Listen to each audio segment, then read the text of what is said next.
Good morning guys, welcome back to my new blog. I hope guys आप सब लोग ठीक होंगे और सबको मेरी तरफ से पलाक और नमस्कार। उत्तराखंड की इन खूबसूरत वादियों में आपका स्वागत है। आज देख सकते हैं करीब 6 दिन बाद हमारे गांव में धूप आ चुकी है और मौसम काफ़ी अच्छा हुआ और सब लोग अपने कपड़े वपड़े सुखाने जा रहे हैं बिसौरिया पहाड़ी देखने। और हमारे साथ जा रहे हैं गोविंद तिवारी जी और ओमकार बिश जी। और बिसौरिया के बारे में आपको मैं थोड़ी जानकारी देता हूँ। वहाँ पे काफ़ी ज़्यादा लैंडस्लाइड हो रहा है और काफ़ी घर लोग विस्थापित होकर दूसरी जगह चले गए हैं क्योंकि खतरा है और काफ़ी भय में है वहाँ पे लोग। चलो वहाँ चलते हैं और वहाँ जाके आपको दिखाएंगे किस तरह का माहौल है।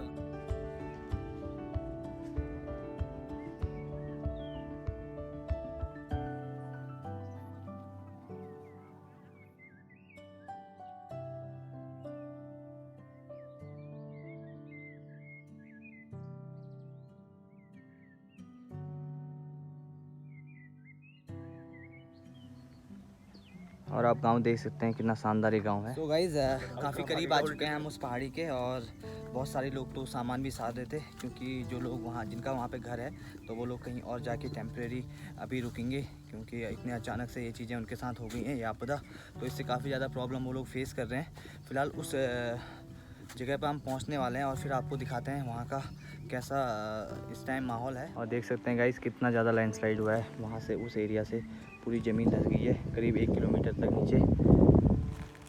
ऐसा लग रहा है जब बादल फटा है। बिल्कुल यार, बहुत बुरा हो गया है। यहाँ पे जो खेत थे इनमें इन्होंने खेती करते थे अब पूरी तरीके से बर्बाद हो चुके हैं ये। और यहाँ पे हुआ इतना भयंकर लैंडस्लाइड आप देख सकते हैं। और घर है यहाँ पे और यहाँ से करीब 20 मीटर की दूरी में घर बचा हुआ है बस। और वहाँ भी दरारें आई हुई हैं। मीटर की एक खाई है जो कि लैंडस्लाइड के बाद बन चुकी है। आगे मैं राहुल से कहना चाहूँगा ऊपर दिखाएं।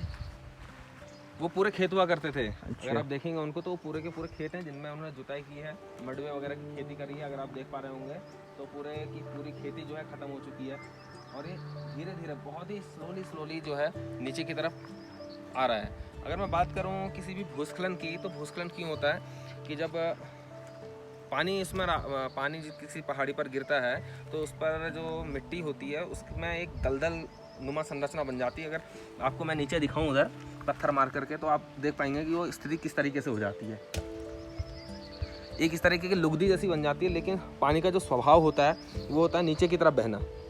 पानी का जो स्वभाव होता है नीचे की तरफ बहना, तो उसके साथ में जो मिट्टी है वो इतनी भारी हो जाती है कि वो भी नीचे की तरफ जाना चाहती है। गुरुत्वाकर्षण बल उसे अपनी तरफ खींचता है और उस वजह से जो है हमारे पहाड़ी क्षेत्र में भूस्खलन होता है। लेकिन ये बिसौरिया जो है, जो बिसौरिया क्षेत्र है बांजा गांव के पास में, यहाँ पीछे जो पहाड़ी है पूरी, ये बरसात के अलावा भी गर्मियों में हर मौसम में ये दरकती रहती है। तो ये एक बरसात में जो है बड़ी ही समस्या इस साल हमारे गांव के लोगों के लिए सामने आ गई है कि इनको इस विस्थापन का दंश झेलना पड़ रहा है इस भूस्खलन के कारण। पूरे के पूरे खेत उनके समाप्त हो गए हैं, घरों तक दरारें आ गई हैं और उन दरारों की जो चौड़ाई है कम से कम 2 फीट के आसपास है। बिल्कुल बिल्कुल 2 फीट के आसपास और 2 है। फीट के आसपास दरार होना माने कि आप रहना ही नहीं चाहेंगे उस जगह पर जहाँ पर आपको किसी भी पल कुछ भी होने का अंदेशा हो। बिजी और कितने किलोमीटर का एरिया इसने कवर कर लिया है यहाँ से अगर मैं बात करूँ वहाँ तक की जो प्रत्यक्ष रूप से दिख रहा है, हाँ हाँ, जो प्रत्यक्ष रूप से दिख रहा है वो 3 या 4 किलोमीटर का एरिया है। जो अप्रत्यक्ष रूप से है, परोक्ष रूप से है, जिसको रेड जोन घोषित कर दिया गया है, वो कम से कम 10 से 12 किलोमीटर का एरिया है। बिल्कुल बिल्कुल। आपदा प्रबंधन की टीम ने 10 से 12 किलोमीटर के एरिया को रेड जोन घोषित किया है। यह क्षेत्र कभी भी आपदाग्रस्त हो सकता है और यह हमारे लिए बहुत ही दुख की खबर है। जिस श्यामला ताल को हम इतना खूबसूरत मानते हैं, हमारे लिए गौरव की बात है। वहाँ के गांव, वहाँ के मूल निवासी जो है इस आपदा का दंश झेल रहे हैं। उन्हें अपनी जगह छोड़ने पर मजबूर होना पड़ रहा है। पलायन तो वैसे हमारे क्षेत्र से बहुत हुआ है, लेकिन इस आपदा के कारण जो पलायन होना है, मजबूरीवश जो पलायन होना है, उसका दुख जो है बताया दिखाई दे रहा है। पूरा जो ये एरिया आपको मैं दिखा रहा हूँ ये पूरा खतरे की जद में है और आपदा प्रबंधन की टीम भी यहाँ पे आई थी। उन्होंने काफ़ी निरीक्षण किया है और लोगों को पहले ही सचेत रहने के लिए निर्देश दे दिए हैं। और ये सारे जो पेड़ गिरे हैं ये परसों के ज़मीन धंसने के कारण गिरा हुआ है। और ऊपर से आप देख सकते हैं काफल का पेड़ भी पूरा टेढ़ा हो चुका है। तो गाइस जो घरों से नॉलेज आने का रास्ता था और यहाँ पे जाने के बाद ये समाप्त हो जा रहा है, आप देख सकते हैं। और नीचे इतनी खाई बनी हुई है यहाँ पे ज़मीन धंसने के कारण। मतलब आप समझ सकते हैं कितनी ज़मीन नीचे धंसी हुई है। यहाँ पे रास्ता है और नीचे काफ़ी नुकसान पहाड़ी झेलना के उस तरफ तो कुछ है नहीं अब, तो पूरा एक पहाड़ था वो पूरा पूरा सीधा हो गया, खाई जैसा हो गया। हाँ वहाँ बिल्कुल खाई बन गई है, अब हम जा भी नहीं सकते वहाँ तो खैर। और आप देख रहे होंगे कितनी मेहनत से इन्होंने खेती करी है। मिर्च की खेती इन्होंने यहाँ पर की है, गडेरी लगाई हुई है, गहत, मड़ुआ, जो भी हमारे सीज़न की फसलें हैं वो सब उन्होंने लगाई है। लेकिन उन्हें इसको छोड़ करके जाना पड़ेगा। कितने दुख की बात है, जहाँ आपने इतनी मेहनत करी हो, आपके सपने, आपके अपने जहाँ पर पल करके बड़े हुए हों, जहाँ पे आपने अपना बचपन गुजारा हो, ऐसी जगह को मजबूरी में छोड़ना पड़े आपको। कितना दुख होता है, आप इस पर सोच भी नहीं सकते हैं। बहुत दुख की बात है। ये पहुंच चुके हैं हम उन घरों पर जहाँ के लोगों को ये विस्थापन झेलना पड़ रहा है। इतना सुंदर घर था यहाँ पर, पुराना बना हुआ, बहुत लंबे समय से पूर्वजों ने यहाँ पर मेहनत करके इस घर को बनाया था। लेकिन आज इस आपदा के कारण सब कुछ छोड़ करके जाना पड़ेगा। बहुत दुख होता है अगर आपने ऐसी जगह में अपना बचपन गुजारा हो, अपने सपने देखे हों, आपके अपनों को यहाँ से जाना पड़े। इतना अच्छा सुंदर घर छोड़ करके। काष्ठ कला देखिए आप इन घरों की, पूरा घर खाली हुआ है। गांव के लोग आए हैं मदद करने के लिए। कुछ बच्चे यहाँ पर हैं जो कि सोच रहे हैं कि हमारे साथ हुआ क्या। कभी जहाँ पर हमने अपने बचपन के खेल खेले हैं, अब उस जगह को छोड़ करके जाना पड़ेगा। काफ़ी चिंताग्रस्त हैं। अपनी फसल, अपनी मेहनत, सब कुछ यहीं छोड़ करके इनको जाना पड़ेगा। बहुत। और ये देखिए आप, पूरा इनका गोठ जो है, जानवरों की गौशाला जो है खाली हो चुकी है। अपने जानवरों को उन्होंने अपने पड़ोस के घरों में विस्थापित किया है, नीचे पड़ोस के गाँव में। ये पूरी गौशाला थी इनकी, जहाँ कभी कितनी रौनक रहा करती होगी, गायों का रंभाना जहाँ सुनाई देता होगा। आज पूरी की पूरी गौशाला आप देखिए खाली हो चुकी है। पा रहे होंगे तो ये देखिए, मुश्किल से मैं 20 मीटर आया हूँ और ये पूरी की पूरी ज़मीन जो है ज़मींदोज़ हो चुकी है, कुछ भी नहीं बचा है यहाँ पर। तो दोस्तों आप देख सकते हैं कि कितना बड़ा एरिया यह है जो भूस्खलन की जद में आ चुका है। पूरे खेत यहाँ पर हुआ करते थे, जो कि पूरी खेती के साथ में, उनकी मेहनत के साथ में ज़मींदोज़ हो चुके हैं, कुछ भी नहीं बचा है। कितनी मेहनत से उन्होंने यहाँ पे मड़वा आदि की खेती करी थी और कुछ भी यहाँ पर नहीं बचा है। आप देख रहे होंगे तो कितनी बड़ी खाई यहाँ पर पड़ गई है। जहाँ पर हम खड़े हैं वहाँ से वो जगह पूरी एक लेवल में हुआ करती थी, जिसका अब कोई भी नामो निशान नहीं बचा। और अगर आप खेतों में आई हुई दरारें देखेंगे तो एक दरार कम से कम 3 फीट की है। तो गाइस देख सकते हैं आप मेरे पीछे, ये पूरा जो एरिया है ये लैंडस्लाइड का बिल्कुल जोन बन चुका है। पूरी जो ज़मीनें थी, यहाँ पे खेत हुआ करते थे, वो पूरी तरह ध्वस्त हो चुके हैं और नीचे इतनी भयंकर खाई बन चुकी है, जो कि एक लेवल में यहाँ पे से वहाँ तक सारा हुआ करता था। वो करीब यहाँ से तो करीब 20 मीटर की खाई बन गई है। और पीछे वो जो आपको दिख रहा है वो है बिसोरिया की पहाड़ी। वो तो हमेशा गिरती रहती है, भले ही धूप हो बरसात हो, मतलब गिरने का ही काम है उनका। उसी का यही कारण है कि आज यहाँ पे भी ये लैंडस्लाइड देखने को मिल रहा है। ये काफ़ी ज़्यादा नुकसान है हमारे गांव वालों के लिए और जो यहाँ के आसपास में घर है उन लोगों के लिए। और ये लोग अब विस्थापन करके दूसरी जगह जा रहे हैं, क्योंकि यहाँ से घर करीब 10 मीटर की दूरी पर है, जो एक खड़ंजा है, सीधा घर तक जाता है। और आप देख सकते हैं कितना ज़्यादा नुकसान झेलना पड़ रहा है। 6 दिनों की लगातार बारिश के बाद में जब आज धूप आई तो पूरा गांव निकल आया। आपदा में फंसे लोगों की मदद के लिए पूरा गांव निकल करके आया। ये देखिए आप, यहाँ पर हमारे गांव की महिलाएं यहाँ पर आई हैं पूरी मदद करने के लिए। ये हमारे पहाड़ में, हमारे गांव में आपको हमेशा देखने को मिलेगा, किसी का खुशी का काम हो या किसी के दुख में हम कंधे से कंधा मिला करके साथ में खड़े।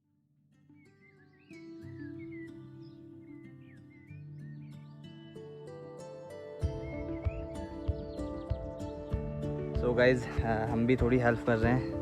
बीच जी लेके आए हैं कुछ सामान, कुछ तिवारी जी, और लेके चलते हैं इसे जहाँ अभी लोग विस्थापन हो रहे हैं इनका, जिस घर में, वहाँ ये सामान छोड़ देंगे। अब सब लोग आए हैं गांव के हेल्प करने के लिए, तो अच्छा लगता है ये चीज़ देखकर।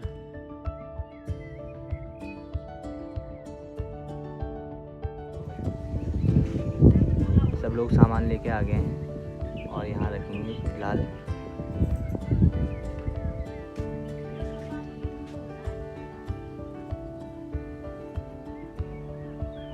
सो गाइस देख सकते हैं अभी भी वहाँ पे भूस्खलन हो रहा है। बिल्कुल धूल ही धूल हो गई है उस एरिया में। कितना भयंकर भूस्खलन हुआ है। भाई पूरा क्या देख, वो देख भाई, आप देख सकते हैं।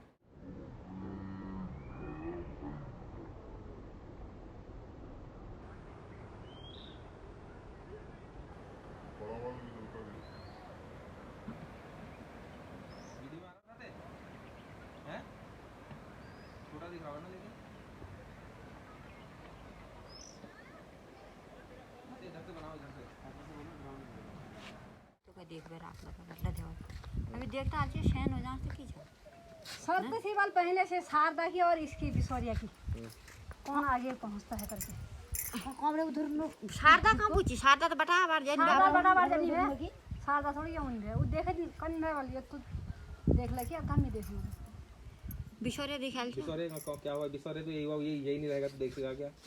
मैं अरे राम ये यो गन वाला मी तो का देख लो पहले ये बिशोर बे तल वहां वहां कौन पहुंचेगा आगे मतलब वो सोचने वाला था चल ठीक गाड़ ना दीवा ये सोचने वाला था मैं पीछे को जाऊंगा चल ठीक गाड़ वो सुनो बुआ के जो चलती गाड़ थे वहां बे बिशोर पहले नीचे ठहरा रहे पहले यहाँ थोड़ी बे बिशोर है वो वहां बैठ कसम खाए तब कसम खाए हो मी तो का देख लो हे भगवान अभी मैं तो बड़ा पहाड़ पत्थर सोच रहा हूँ वो ना गिरे करके, वो गिरेगा ना सब पूरा पहाड़ ले जाएगा।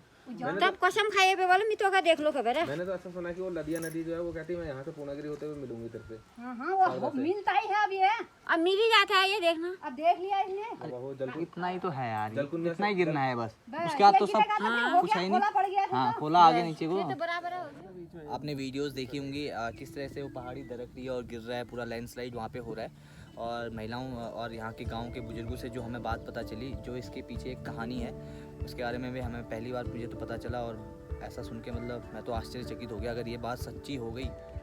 बिल्कुल राहुल जी, मैं तो खुद इन कहानी को सुन करके इतना आश्चर्यचकित हूँ। बहुत पहले मैंने ये कहानी सुनी थी, लेकिन लोक श्रुतियाँ चलती रहती हैं तो मैंने उस समय में इतना ध्यान नहीं दिया था। लेकिन आज जब मैं वास्तविक रूप में इसका रूप देख रहा हूँ और कहानियाँ सुन रहा हूँ, और जैसे कि जीते जी मैंने भी देखा है जब हम लोग हमारे जो आगे ग्राम सभा है बहुत पैदल रास्ता यहाँ से हुआ करता था, तो वहाँ से पता चला कि पूरा क्षेत्र गौचर था और पूरे क्षेत्र में जो है घास काटने के लिए लोग जाया करते थे। पूरा क्षेत्र जो है हरियाली से लबरेज था। लेकिन आज मैं देख रहा हूँ कि पूरा का पूरा सिर्फ एक पहाड़ी बची हुई है, और अगर ये पहाड़ी भी दरक जाती है तो जिस तरीके से लोग कहानी कह रहे हैं, जो शारदा की सहायक नदी लधिया है, और लधिया ने जो शर्त लगा रखी कि मैं इस रास्ते से पूर्णागिरी होते हुए पूर्णागिरी के चरणों के पास में शारदा के साथ में संगम करूंगी, इस तरीके की कुछ शर्तें हैं। अगर वो ये पहाड़ी दरक जाती है तो वाकई में वो शर्त पूरी होने जा रही है। भाई साहब, मैं खुद यह सोच करके आश्चर्यचकित हूँ कि वाकई में क्या ऐसा हो सकता है। लोक श्रुति इसको हुए कुछ बहुत ज़्यादा समय नहीं हुआ है। जैसे कि अभी आपने लोगों से के माध्यम से सुना कि ये जो विशौरिया था वास्तव में जो यहाँ से कम 20 से 25 किलोमीटर नीचे चलथी की लधिया, चलथी की जो सहायक नदी है लधिया, वहाँ से शुरू होता था।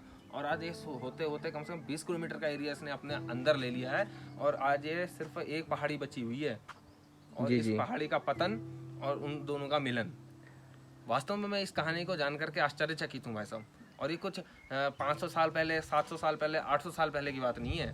ये सिर्फ 100 और 150 साल, एक सदी के बीच का अंतराल है जो ये कहानी हमने सुनी है। एक सदी के अंतराल की कहानी, बहुत ज़्यादा दूर की कहानी नहीं है। बिल्कुल बेजी। और बेजी इसका मैं बताऊं तो अगर क्या कंक्लूजन निकलेगा, जो लोग इधर से विस्थापित होकर इन जगहों पर आ रहे हैं, तो गवर्नमेंट इसके लिए कोई इनिशिएट ले रही है या नहीं, कोई मतलब हर संभव प्रयास कर रही है, नहीं कर रही है उन लोगों के लिए? बिल्कुल। परसों की बरसात जो इतनी लगातार मूसलाधार बारिश हुई थी, उसमें आला अधिकारी, माननीय उप जिलाधिकारी महोदय और उनके साथ में पूरी प्रशासन की टीम यहाँ पर पहुँची हुई थी। उन्होंने मौके का मुआयना किया है और लोगों इस पूरे क्षेत्र को रेड अलर्ट घोषित करके तुरंत यहाँ से विस्थापित अपने सुरक्षित जगहों पर चले जाने के निर्देश दिए हैं। और सचिवालय तक ये बात पहुँच चुकी है, मुख्यमंत्री जी के संज्ञान में शायद यह बात पहुँच चुकी है, और जल्द से जल्द इस पर कुछ विशेष निर्णय सरकार का होगा, ऐसी मैं आशा करता हूँ। चलो बहुत बहुत धन्यवाद भेजी, आपका भरपूर ज्ञान हमने लिया इस बारे में। और जो भी यहाँ की प्राकृतिक आपदा हो रही है, गांव वाले इससे काफ़ी ज़्यादा दुख में हैं, और जो लोग विस्थापित हो रहे हैं उन्हें तो इस चीज़ का दुख है ही है। उन लोगों ने अपना पूरा पूर्वजों का घर छोड़ के दूसरी जगह जाना हो रहा है मजबूरी के कारण, और अब वहाँ पे वो अपने खेती वेती सब कुछ छोड़ के आ गए हैं और अब इस जगह पर रुके हुए हैं। आपको मैं दिखाना चाहता हूँ ये घर, इस जगह पे गांव वालों ने हेल्प की है और यहाँ पे उन लोगों ने अपना सामान रखा है, और अब शायद यहीं रुकेंगे वो लोग, क्योंकि वहाँ पे तो काफ़ी ज़्यादा प्रॉब्लम आ गई है, पता चलती हैं तो आपको बताएंगे इन वीडियो के माध्यम से। If you watching this video till and please like share and subscribe my YouTube channel. अगर आप उन लोगों की हेल्प करना चाहते हैं तो प्लीज़ इस वीडियो को ज़रूर शेयर करें, और मैं नेक्स्ट ब्लॉग में आपको पूरे एरिया के ड्रोन शॉट दिखाऊँगा। और मिलते हैं कल एक न्यू ब्लॉग के साथ, तब तक के लिए गुड बाय।